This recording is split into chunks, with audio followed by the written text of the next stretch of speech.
வணக்கம். இது தமிழம் மலையொலி. நான் உங்கள் செந்தில்நாதன். இன்று நாம் பார்க்க இருக்கின்ற தலைப்பு தமிழகத்தினுடைய துணை முதல்வர் திரு உதயநிதி ஸ்டாலின். இவர் குறித்து தான் பேச இருக்கிறோம். தமிழகத்தினுடைய துணை முதல்வராக திரு உதயநிதி ஸ்டாலின் நேற்று மாலை சரியாக 3:30 மணி அளவில் பொறுப்பேற்றிருக்கிறாரு. அவர் மட்டுமில்லை, அவரோடு சேர்ந்து 3 அமைச்சர் பெருமக்களும் பொறுப்பேற்றிருக்கிறாங்க. குறிப்பாக ரொம்ப காலமாக 15 மாதமாக சிறையில் இருந்து 58 தடவை காவல் நீட்டிப்பு செய்து, அதே போல் கீழமை நீதிமன்றத்தில் 3 முறையும், உயர் நீதிமன்றத்தில் 2 முறையும், அதே போல் உச்சநீதிமன்றத்தில் 1 முறையும் ஜாமீன் நிராகரிக்கப்பட்டு உச்சநீதிமன்றத்தில் 2வது முறையாக ஜாமீன் தாக்கல் செய்து, அந்த ஜாமீனின் அடிப்படையில் என்ன நடந்துச்சு அப்படின்னு சொன்னால், ஒரு நிபந்தனையின் அடிப்படையில் ஒரு ஜாமீன் கொடுத்து, ஜாமீனில் வெளியில் வந்த அடுத்த நாள் தமிழகத்தினுடைய நிதி வருவாயை கூட்டி அதிகமாக கொடுப்பதற்காக, அதாவது கூட்டிங்கிறது கூடுதலாக நிதியை கொடுப்பதற்காக தமிழகத்தினுடைய முதல்வர் திரு மு.க. ஸ்டாலின் அவர்கள் நேரடியாக முதல்வரை சந்திக்கிறது. முதல்வரை சந்தித்த பிறகு எல்லா முதல்வருக்கும் 15 நிமிஷம்தான் அப்பாயின்மெண்ட் கிடைக்கும். 15 நிமிஷம்தான் பிரதமரை சந்திக்கிறதுக்கான வாய்ப்பு கிடைக்கும். ஆனால் திராவிட மாடல் அரசினுடைய முதலமைச்சர் திரு மு.க. ஸ்டாலின் அவர்கள் 45 நிமிடம் சந்தித்து பேசியிருக்கிறாரு. யார்? பாரத பிரதமர் நரேந்திர மோடியை. அவர் கூடுதலாக நிதி ஒதுக்க சொல்லி நாங்கள் கேட்டிருக்கிறோம் அப்படின்னு சொல்லிட்டு இங்கே வந்தார். வந்த பிறகு திரு செந்தில் பாலாஜி அவர்களை சந்தித்து அவருக்கு ஆறுதலை வழங்கியிருந்தார். அதன் பிறகு இந்த கோரிக்கை வலுத்திருக்கு, ஆனால் பழுக்கலை அப்படின்னு சொன்ன அந்த கோரிக்கை மாற்றம் இருக்கும் ஏமாற்றம் இல்லை அப்படிங்கிற ஒரு நிலைக்கு வந்தது. மாற்றம் இருக்கும் ஏமாற்றம் இல்லை என்ற நிலையில தான் திராவிட மாடல் அரசினுடைய திராவிட இயக்கத்தினுடைய பவள விழா மாநாடு நடந்துச்சு. அந்த பவள விழா மாநாட்டில் அதாவது பவள விழா மாநாடுங்கிறது வெளியில் சொல்லப்பட்ட செய்தி. ஆனால் உண்மையிலேயே அது திராவிட முன்னேற்றக் கழகம் தன்னுடைய 2026 சட்டமன்ற தொகுதி தேர்தலினுடைய கூட்டணி கட்சிகளினுடைய மாநாடாக அது பார்க்கப்பட்டது. இப்போதைக்கு யாரெல்லாம் அந்த கட்சியோடு கூட்டணியில் இருக்கிறாங்களோ அவங்கெல்லாம் தவறாமல் அந்த மேடையில் இருக்கணுங்கிறது அசைன்மெண்ட்டு. அதுக்கு முன்னாடி அங்கிட்ட இங்கிட்டு சுற்றிக்கிட்டு இருந்த திருமாவளவன் அவர்களை அழைத்து மேடையிலே நெருக்க வச்சு, அதற்கு நாளே நாங்கள் திராவிட முன்னேற்றக் கழகத்தினுடைய எதிரிகள் இல்லை, திராவிட முன்னேற்றக் கழகத்தினுடைய ஒரு தேர்தல் கூட்டணி ஆள் இல்லை, நாங்கள் கொள்கை கூட்டணி ஆள் அப்படின்னு சொல்லி தொல் திருமாவளவன் அவர்களை பேச வைத்து, அதன் பிறகு அந்த பவள விழா மாநாட்டில் திருமாவளவன் அவர்கள் பேசிய பேச்சு உங்களுக்கு தெரியும். எப்படி திராவிட கழகமும் திராவிட முன்னேற்றக் கழகமும் இரட்டை குழல் துப்பாக்கியாக இருந்ததோ, அதே போல் திராவிட முன்னேற்றக் கழகத்தோடு சேர்ந்து விடுதலை சிறுத்தைகளும் 3வது குழலாக செயல்படும் அப்படின்னு சொல்லியிருக்கிறாரு. எனக்கு தெரிஞ்சு எந்த துப்பாக்கிக்கு 3 குழல் நான் பார்க்கல, கேள்விப்பட்டதும் இல்லை. என்ன இருக்கலாம், இல்லாமல் கூட இருக்கலாம். அப்போ 3வது குழலாக நாங்கள் இருப்போம்னு சொல்லிட்டு சரணடைந்துட்டார். இப்போ இதெல்லாம் முடிஞ்ச பிறகு தான் அடுத்த நாள் இந்த துணை முதல்வர் பதவியேற்பு நிகழ்வு நடந்தது. அதாவது சரியாக 29ஆம் தேதி மாலை 3:30 மணி அளவில் ஆளுநர் மாளிகையில் இந்த நிகழ்வு நடந்தது. இதில் இந்த யூடியூப் சேனல்காரங்க மற்றவங்கெல்லாம் என்னமோ பெரியதை சாதித்த உதயநிதி மாதிரி அவர் வீட்டில் போய் அவங்க அப்பத்தாவுக்கு சாமி கும்பிட்றது, அவங்க அப்பத்தா வாழ்ந்த இடம், அவங்க தாத்தா வாழ்ந்த அந்த பெட்ரூமு, இதெல்லாம் பார்த்து கனத்த மௌனத்தோட கண்ணீர் விட்ட அந்த காட்சிகள் இதெல்லாம் ஒளிபரப்பிக்கிட்டு இருந்தாங்க. அதே போல் நாட்டுக்கே முதல்வராக இருந்தாலும் அம்மாவுக்குள்ளதானே அப்படின்னு சொல்லி ஒரு கிளிப்பு போட்டிருந்தாங்க. என்ன கிளிப்புன்னா, துணை முதல்வர் என்கின்ற பொறுப்பை ஏற்பதற்கு முன்னாடி திரு துர்கா ஸ்டாலின் அவர்களுக்கு அருகில் உதயநிதி ஸ்டாலின் அவர்கள் உட்கார்ந்திருந்த அந்த காட்சியை போட்டு, நாட்டுக்கே முதல்வராக இருந்தாலும், அவர் இன்னும் முதல்வரே ஆகலை, அவர் துணை முதல்வர் தான், நாட்டுக்கே முதல்வரானாலும் அம்மாவுக்கு புள்ள தானே அப்படின்னா, நாட்டுக்கு முதல்வர் இல்லை, நாட்டுக்கு என்ன ஆனாலும் சரி அம்மாங்கிறவங்களுக்கு புள்ள தான். இதெல்லாம் ஒரு சென்டிமெண்ட் காட்சி. அப்படி இப்படி சென்டிமெண்டெல்லாம் அரங்கேற்று இந்த இந்திய உபகண்டத்திலேயே திரு உதயநிதி ஸ்டாலின் தான் முதலில் சாதனையை பெற்று ஒரு முதலமைச்சருக்கான துணை முதல்வராக வந்திருக்கிறார் என்பது போல இந்த ஊடகங்கள் போட்ட போடு, உருட்டு நம்மளால் தாங்கவே முடியல. இன்னைக்கு பார்த்தீங்கன்னா இந்த இந்திய தேசத்தில் இருக்கிற 24க்கும் மேற்பட்ட ஆட்கள் வந்து துணை முதல்வராக இருக்காங்க. பல்வேறு மாநிலங்களில் 24க்கும் மேற்பட்ட துணை முதல்வர் இருக்கிறாங்க. இன்னும் பக்கத்தில் பார்த்தீங்கன்னா ஆந்திராவில் இருக்கிறாங்க, பவன் கல்யாண் இருக்கிறாரு. இங்கிட்டு பார்த்து டிகேஎஸ், கர்நாடகாவில் டிகேஎஸ், அதாவது டிகே சிவகுமார்னு நினைக்கிறேன் அவர். அது மாதிரி ஒவ்வொரு இடத்துலையும் இப்போ பார்த்தீங்கன்னா அதிகபட்சமாக ஒரு மாநிலம் வந்து தனக்கு 5 துணை முதல்வரை வச்சிருந்தது வந்து கடந்த சட்டமன்ற பீரியடில், அதாவது ஜெகன்மோகன் ரெட்டி அவர்கள் முதல்வராக இருந்த பொழுது 5 பேரை துணை முதல்வராக போட்டிருந்தார். 5 பேர் ஒரு மாநிலத்தின் துணை முதல்வர். அப்போ நீங்கள் பார்த்துக்கங்க. அதன் பிறகு பார்த்தீங்கன்னா இந்த இந்திய பெருங்கண்டத்திலேயே, அதாவது பெருந்தேசத்திலேயே முதல் துணை முதல்வர் பொறுப்பு அப்படிங்கிறது என்னன்னா சத்ரு நாராயண் சின்ஹா அப்படிங்கிறவருக்கு தான் வழங்கப்பட்டது. அவர் பீகாரில் வந்து இண்டிபெண்டன்ட் துணை முதல்வராக இருந்தார். இப்போ துணை முதல்வருங்கிறது என்ன ஒரு பெரிய காந்திரமான பணியா, துணை முதல்வருக்கு என்ன பொறுப்பு, என்ன அதிகாரம், இதெல்லாம் நீங்கள் போய் பார்த்தீங்கன்னா ஒன்றும் புதிதல்ல.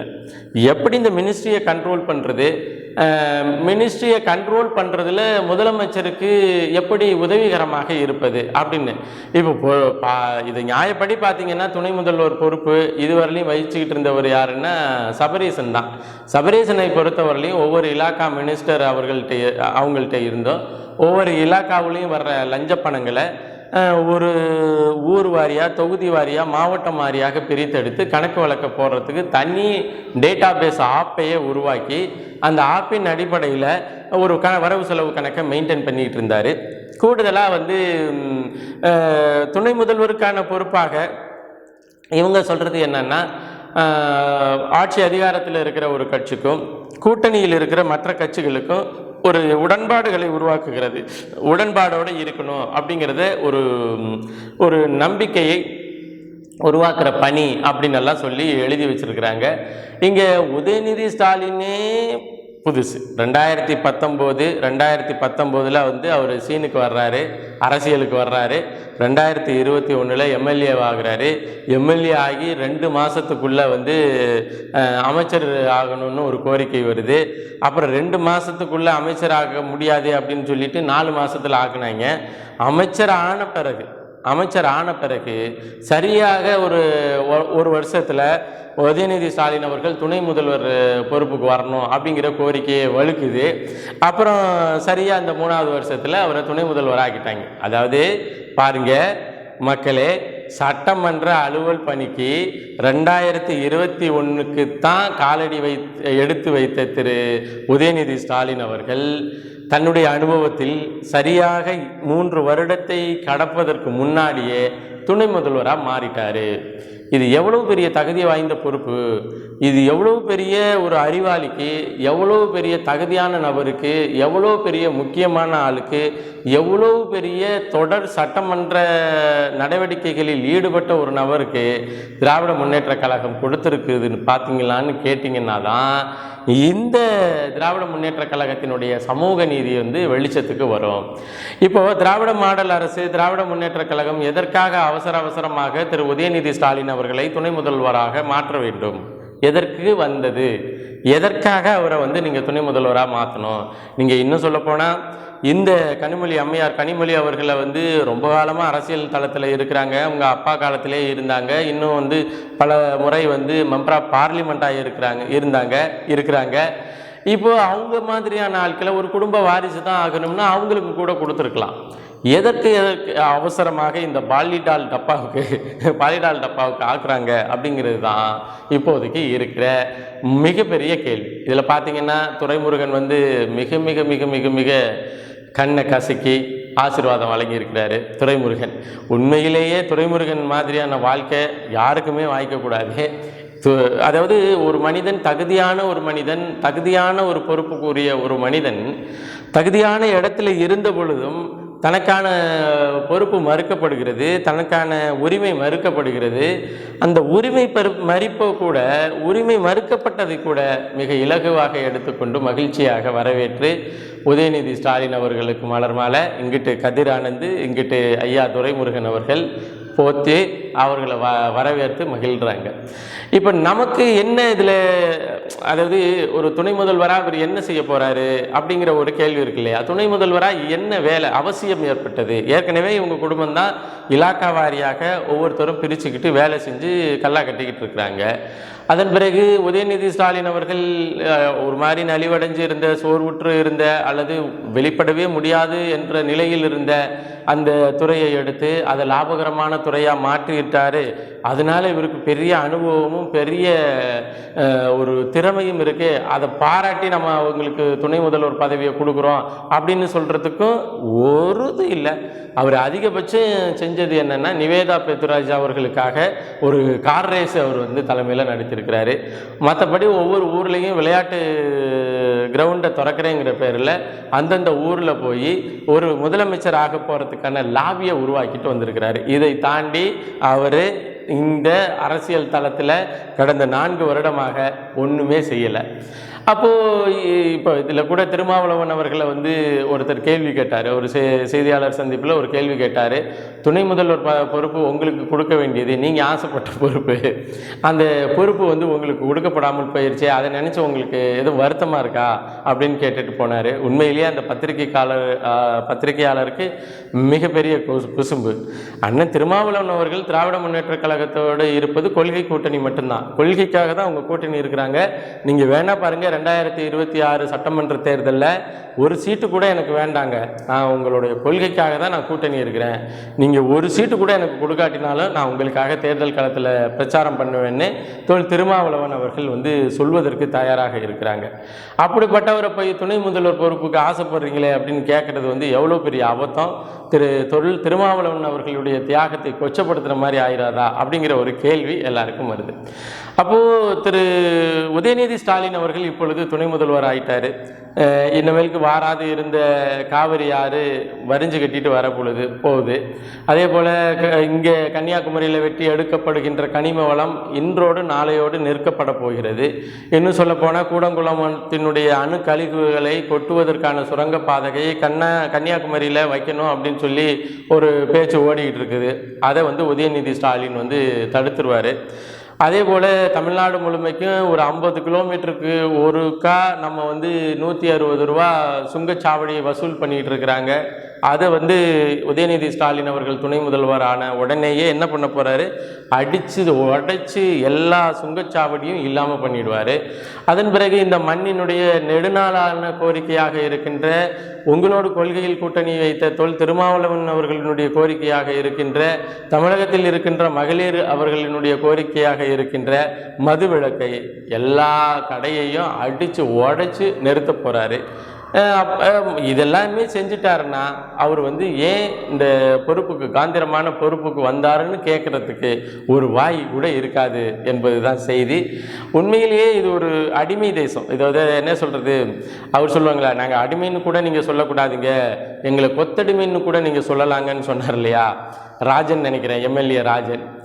அது மாதிரி கொத்தடிமை கூடாரத்தில் யார் முதல்வராக இருந்தன்ன, யார் துணை முதல்வராக இருந்தன்ன, நம்மளுக்கு சோறு 200 ரூபா காசு, தேவையான நேரத்தில் தேவையான தொகை, இது இருந்துட்டால் போதும் என்கின்ற நிலையில் திராவிட முன்னேற்ற கழகத்தினுடைய உடன்பிறப்புகள் இருக்கும் பொழுது, இன்னும் சொல்லப்போனால் இங்கே தஞ்சாவூர் மாவட்டத்தை பொறுத்தவரையிலையும் ஒரு சீனியர் எம்எல்ஏ இருக்கிறார். ரொம்ப சீனியர், சற்றேறக்குறைய 60 வருடம் இல்லை, சற்றேறக்குறைய ஒரு 30 வருடம் 6 முறை வென்று ஒரு எம்எல்ஏவாகவே இருக்கிற ஒரு நபர் இருக்கிறாரு.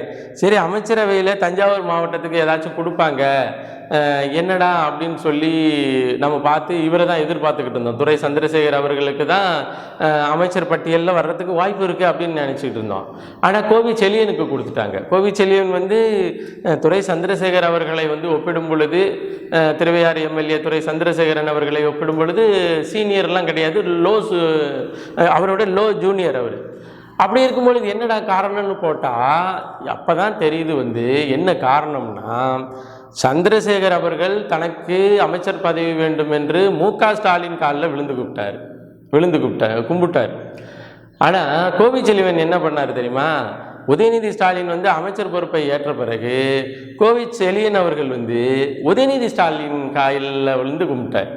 இப்போ யார் காலில் விழுந்து கும்பிட்டா அமைச்சரவையில் இடம் பிடிக்கலாங்கிறது கோவிச்செழியன் அவர்களுக்கு தெரிஞ்சிருக்கு, இந்த துரை சந்திரசேகர் அவர்களுக்கு தெரியல அப்படிங்கிறது தான் செய்தி.